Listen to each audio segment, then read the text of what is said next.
Hey everyone, welcome back to our channel. If you're new here, please subscribe. I'd really love that. If you're returning, how you doing today? Well, before we get started, grab your coffee. Possibly chocolate, dark chocolate. Maybe a little Kahlua, because you just never know with me. It's like, you're going to want to sit down for this. Don't be driving and listening. Pull over, okay? Because I know a lot of you guys do that. And don't forget tonight, 7 o'clock, we're going live. So much to talk about. So much. Okay. So, it's begun. It has begun on so many levels, you have no clue, okay? And no, I'm not being a drama queen. And listen, someone had left a comment on yesterday's video, okay? And they literally created an account 20 minutes before leaving a comment. Yeah, and called me a name, and I don't speak moron, so I had to Google what the name meant. Yeah.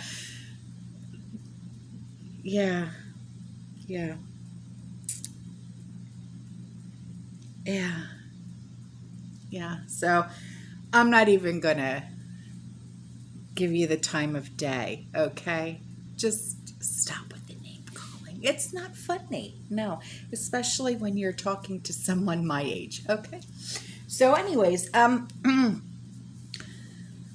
we do have a lot to talk to, mom brain today. So already I have mom brain. So we do have a lot to talk about today, okay? And the first thing that we're going to talk about is going off of a video that I did a few days ago called Lights Out, okay? And I had the light bulb.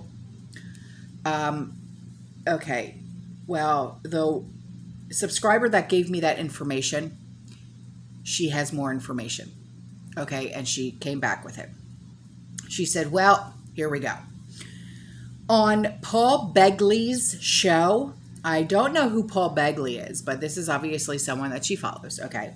She said, on Paul Begley's show last night, his guest Mike from COT gave a sobering account of huge events we will be facing shortly. The portion regarding our power was at the 1 hour, 15 second mark. He says, we have a matter of weeks. Mike comes on the show at 46 minutes, 38 seconds. He is on Paul's show every Thursday. I'm begging everyone to empty their freezers. You can dehydrate all the frozen vegetables and meats. Of course, they can be canned. Fill up the fuel tanks. Use stabilizers. Fill up your propane tanks. Use your fuel sparingly. Store as much water as you possibly can. If you're in the middle of remodeling or building project, you must get them done. Install security devices. There are many solar-powered lights, motion detector lights, and solar-powered alarms. You may read this email on your video if you'd like. Well, thank you. Well, and she gave me her phone number, so I will be calling you. But, she told us about the warning from the military people in her family. And then this confirms, is like another confirmation of what her military family members told her. So something's really going on here, okay? And then, excuse me. And then there's always going to be links in the description box below of anything of importance, okay? Articles that I refer to and things like that. Okay. Now, there's an article that that's going to have a link in the description box below. Okay. And this was sent to me. And the bulk of the article, okay, is about the shipping container shortages. I know you think you would be done with this, but I digress. It goes on and on and on. So farmers are having trouble emptying the silos with older reserves of soybeans because there's no shipping containers to put them in. So if we can't sell the reserve crop, there's no room for the new soybean harvest, and it's a bumper crop to boot. We had high heat in Ontario, right? Just like the rest of the country, where it was just last week, it was 113 degrees out. What? So, but there was a lot of rain, so some crops had record high yields. It's only a good thing if you could store it in your silos because you've shipped out your previous crop. But if there's no shipping containers, guess what? Okay?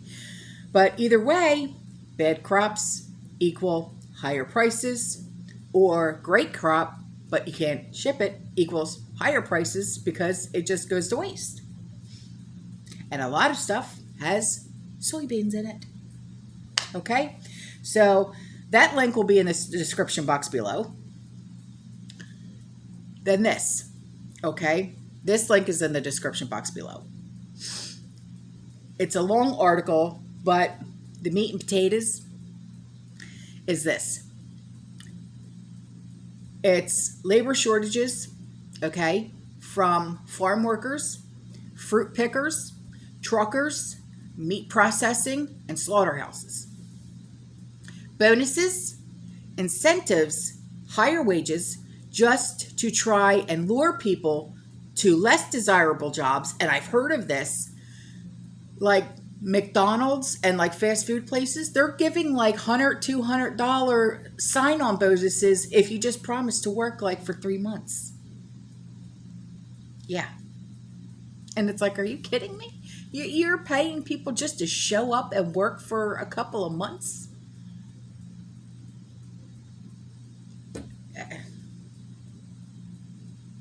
Wow. Anyway, and this is happening with very little success. But all of these incentives equal higher food prices and for goods across the board. Not to mention the heat waves, decimation of crops like tomatoes and coffee. Italy had 1/5 of their tomato crop destroyed by excessive heat, and tomatoes rotting due to lack of truckers to pick them up for processing. Huge destructive storms, crazy floods, explosions, quakes, high humidity, rains cause more crop damage and root rot because mold. So we're buying more reserves at the moment, so stock up, okay?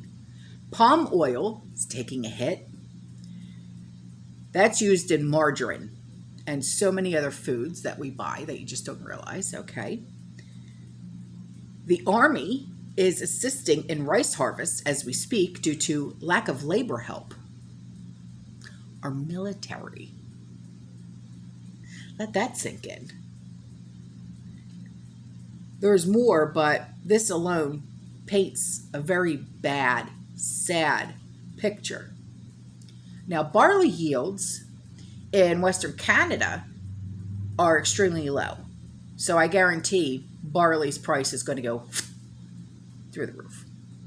Okay? So, next thing, I know. You were like, Can't you leave something for tonight? Oh no. Oh no, no. This doesn't even scratch the surface. So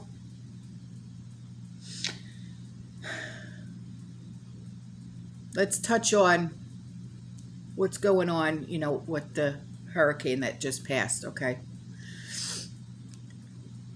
I was on the phone with Marbury because it hit bad where she's at.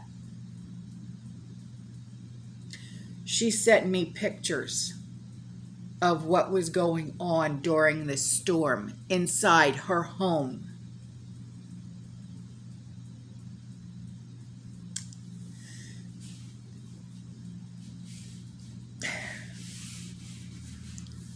I was speaking to other subscribers that were in the path of this, making sure they were okay.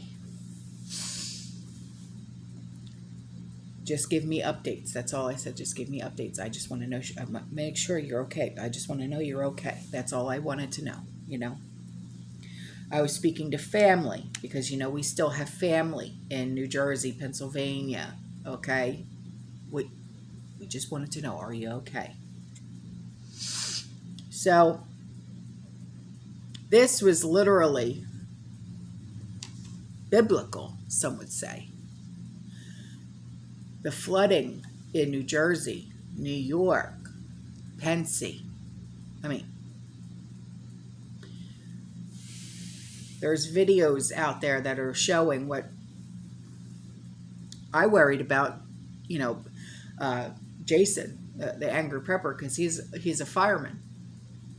I didn't know if he would be on call, of what was going on. The flooding on a biblical scale, especially what happened in the subways in New York, taking place as remnants of Hurricane Ida. Literally, I saw literally, oh my God, it arrived with like a vengeance in New Jersey and New York. Rain came down so heavy, it broke records of rainfall per hour.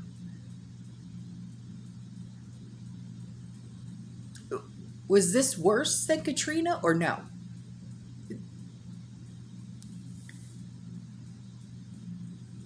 Flooding in America's most densely populated state, Jersey, right, is so widespread and so deep the governor declared an immediate state of emergency. The baggage claim area at Newark International Airport was under several feet of water.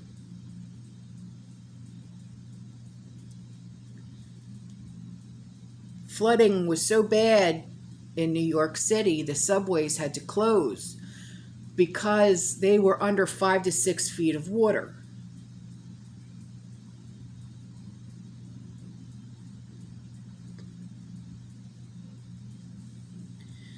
At least 8 people were killed in New York City, including a 2-year-old boy and his parents, who drowned in a basement apartment in Queens as the tail end of Hurricane Ida ravaged the 5 boroughs overnight. The 5 boroughs are in a state of emergency after the historic downpour knocked out power and flooded streets and homes and subways, prompting the first ever flash flood emergency for the Big Apple.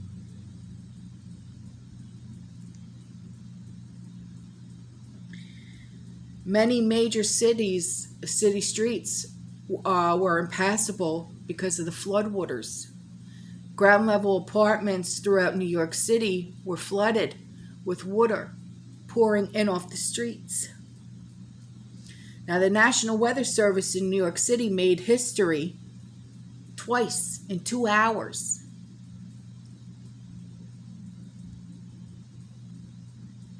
There's a lot of video, okay, and with the link that I'm going to leave here for you guys, okay, all the videos are in, so you guys can see what what happened, okay? Oh, so much devastation. I remember watching all the news coverage when Katrina hit, and all those people walking over that bridge, and it was so hot, and all the children crying, and they were trying to, and I'll never forget, what was that news anchor's name? Stone Phillips. Was it Stone Phillips? And he had actually gotten into trouble because he called out somebody. Who the hell did he call out? He called out somebody for not doing what they were supposed to do or something like that. Yeah.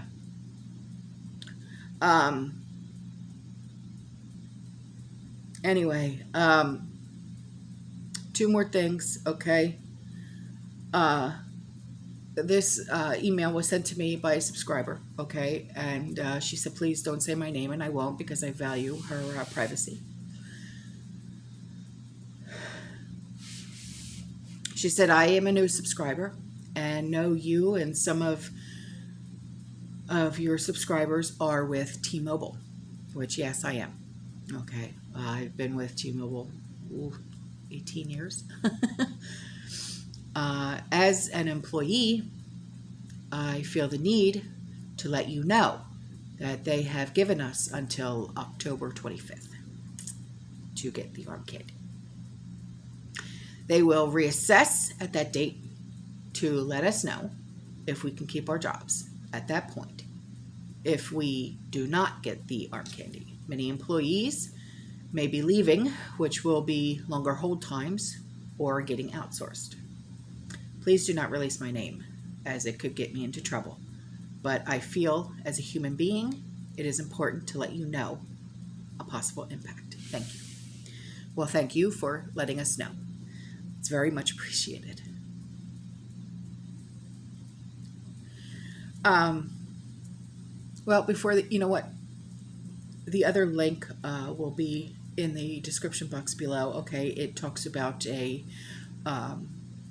letter, threatening letter about quarantine and protective custody when it comes to children, things like that. That'll be in the description box below. Okay.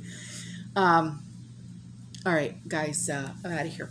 Okay, I love you. I will see you tonight, 7 o'clock. Me and Trish, we're going live. Don't forget, plenty of this, possibly espresso, because you just never know. Only positive thoughts for the rest of the day, right? Keep prepping. Stay positive. I love you. Fearless.